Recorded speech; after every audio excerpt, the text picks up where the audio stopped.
Hello, everyone. This is Adam Meister, the Bitcoin Meister, the Disrupt Meister. Welcome to the One Bitcoin Show. Today is September the 18th, 2019. Strong hand, be a unique beast, value your wealth in Bitcoin. One Bitcoin equals one Bitcoin. Offended by selling. In motion.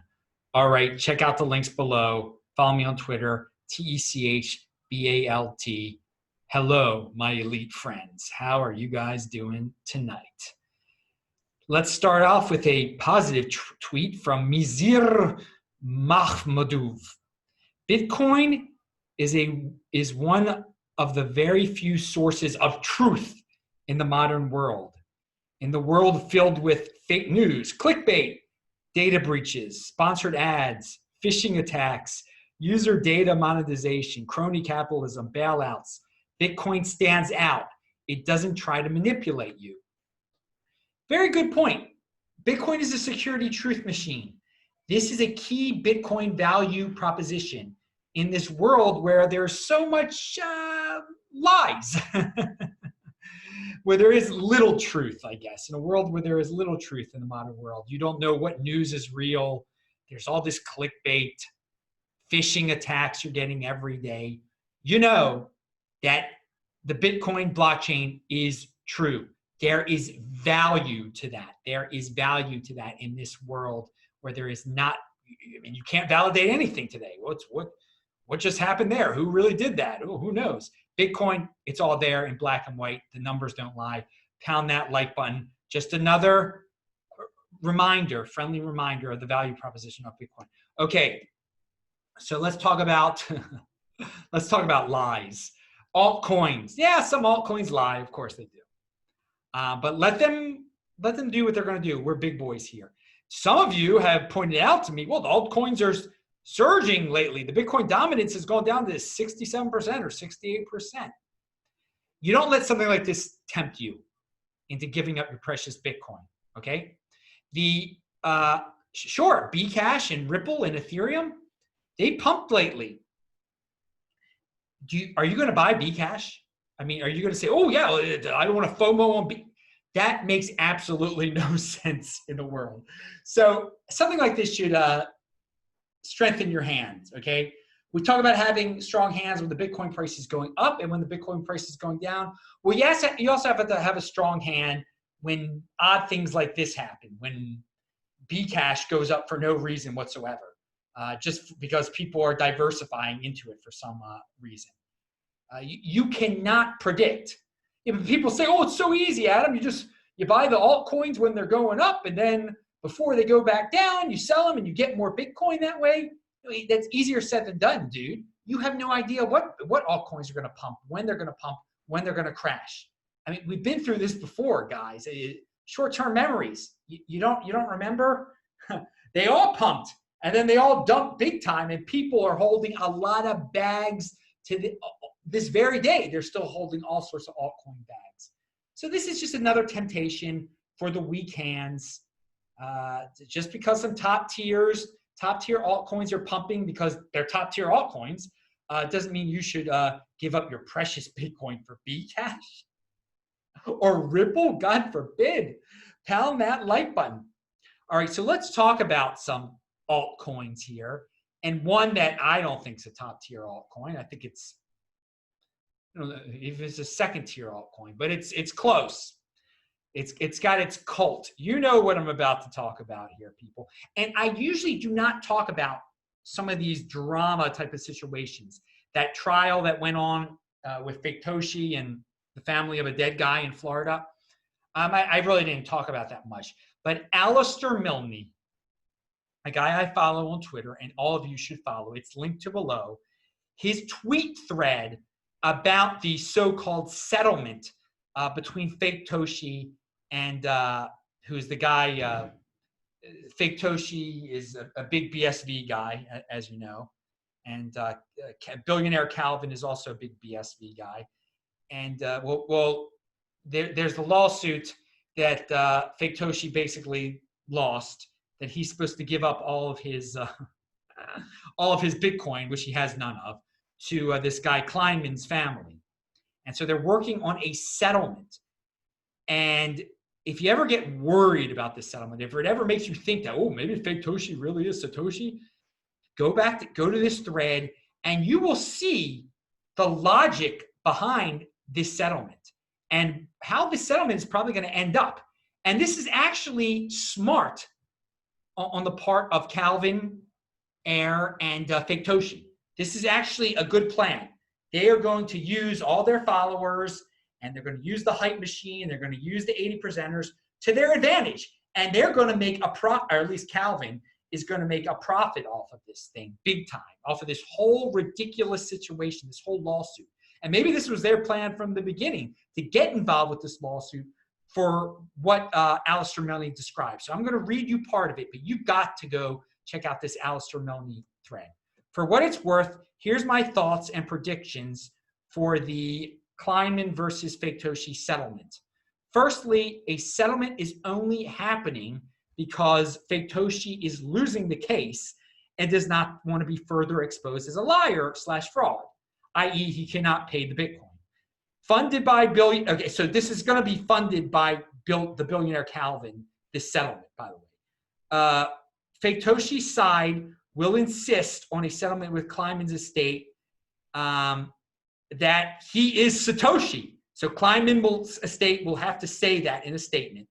And again, this is all theory right now, but I think this is a good theory. That part of the settlement will be that Kleiman's estate will say that fake Toshi is Satoshi.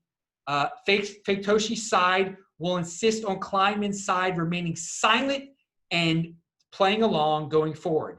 Any and all evidence against fake Toshi will be handed over and destroyed.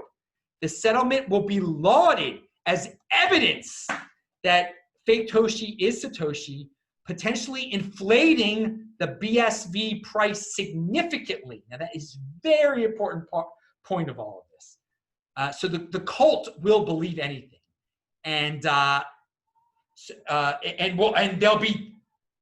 So here we go. Calvin will pay some sum of Bitcoin to Kleiman's estate.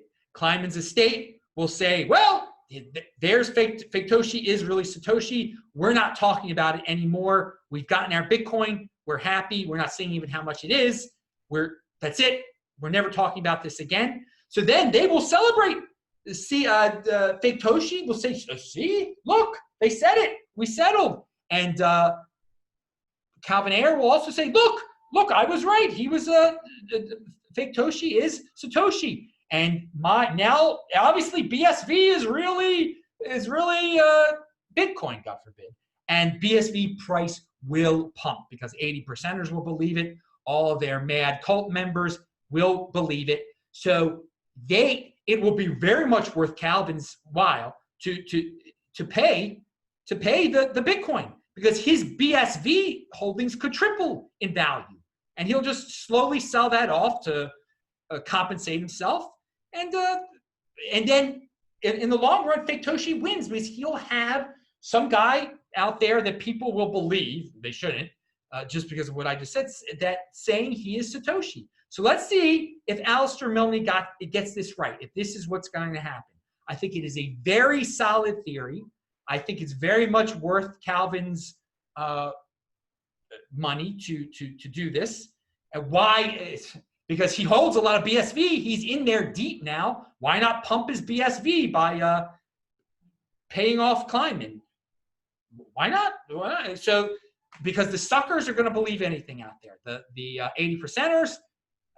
And so, guys, be prepared for this. Be prepared for there to be a settlement where this Kleiman family says, yep, he's Satoshi Nakamoto, and be ready for BSV to pump. This definitely means you shouldn't buy BSV. Oh my Lord. Don't bet on it. Don't get into it. There are going to be so many people giving up their precious BTC for BSV, basically bailing out fake Toshi and billionaire Calvin, making billionaire Calvin richer. And guess what? He didn't become a billionaire because he's dumb. So, he's smart. This is a smart plan on his part. And yeah, I'm not fans of those dudes, but I know how 80%ers are. I know how their cult is. And this makes a lot of sense. I applaud Alistair Milne on this theory. And this is all you really have to know about all the drama that's going on over there now. And I think you can learn a lot about 80% mentality, about cult mentality. That's why I'm bringing this story up. And so everyone keeps a strong hand if this scenario plays out. Because some people will, and yes, some media publications will pick it up and foolishly say, oh, yeah, he's Satoshi. There'll be a whole new round of he's Satoshi.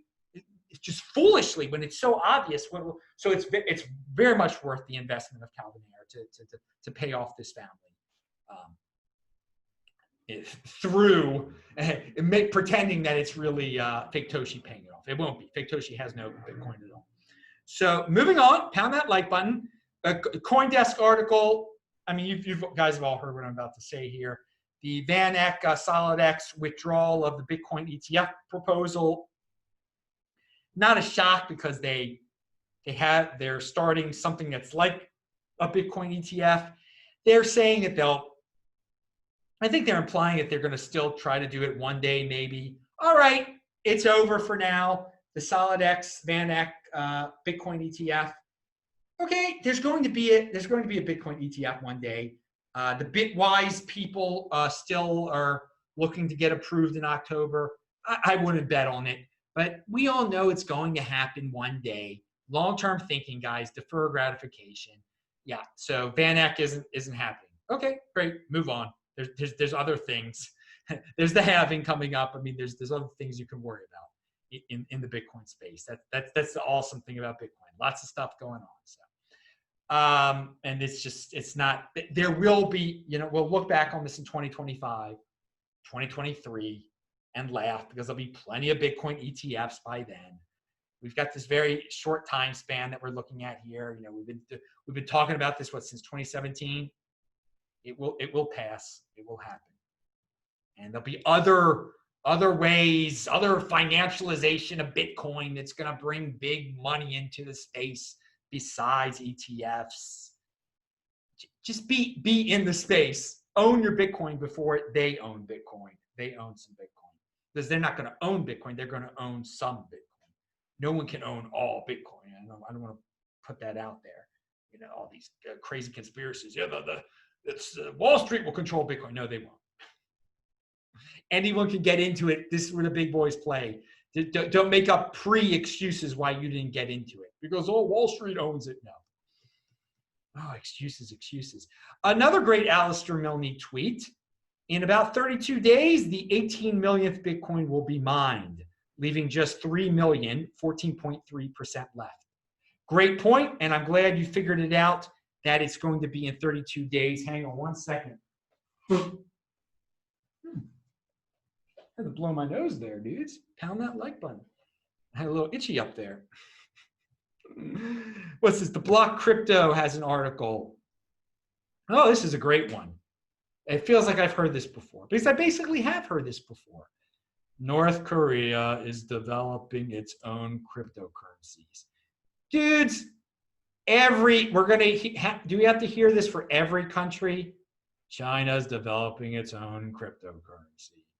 Bangladesh is just, if you guys get excited by this stuff at this point, I don't know, man.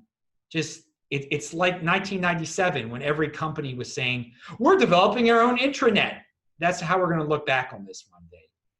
Let the countries develop their own centralized cryptocurrencies, okay? Bitcoin is the real one.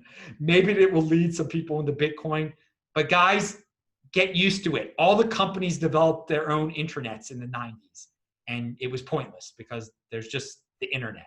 But they did it. Let them waste money on it. Let countries try to develop their own cryptocurrencies.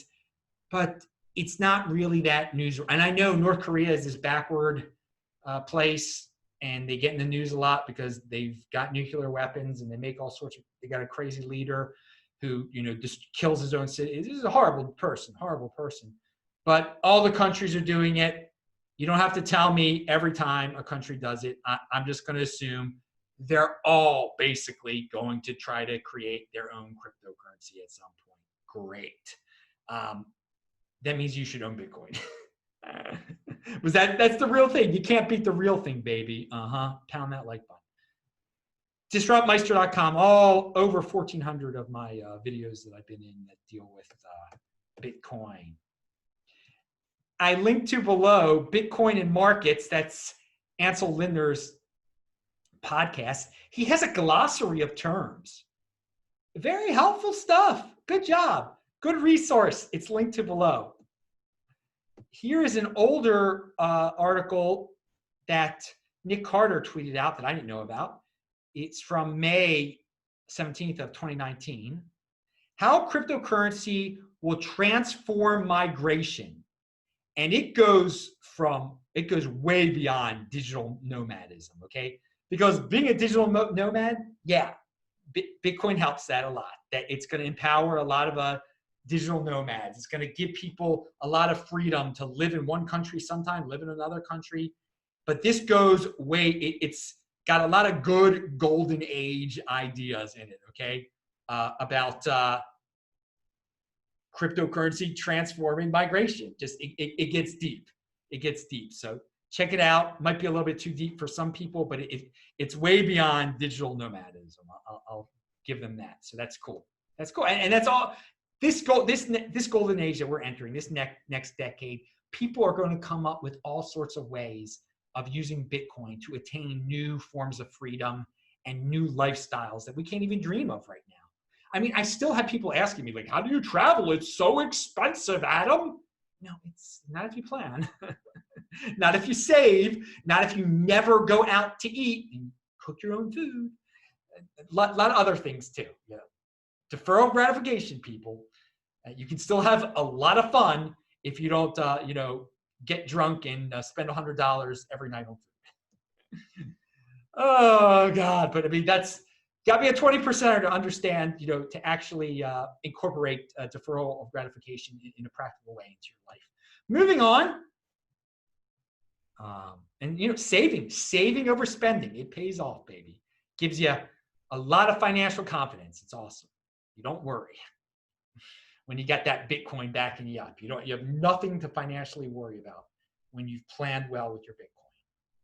Pound it. And Tordemeester has a tweet. This is a great photo here.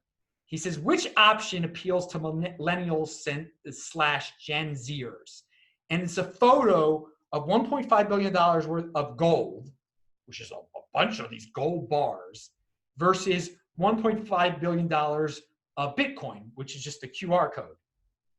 And it speaks loud and clear about the future. Loud and clear. I mean, are millennials and Gen Xers, are they aiming to get all that gold? Are they just aiming for the simple, being able to travel all around the world with their $1.5 billion worth of Bitcoin and no one even knowing that they have it? It's a great photo. It's a great comparison right there. And there we go. That's the end of the show. Positive note there. Pound that like button. I'm Adam Meister, the Bitcoin Meister, the Disrupt Meister. Remember to subscribe to this channel, like this video, share this video. Check out the links below. Pound that like button. Bang that bell button. You get t-shirts like this. What's this? All Good Lab. There are some hipsters in New York. And click on the squares that you see right there. See you later. Bye.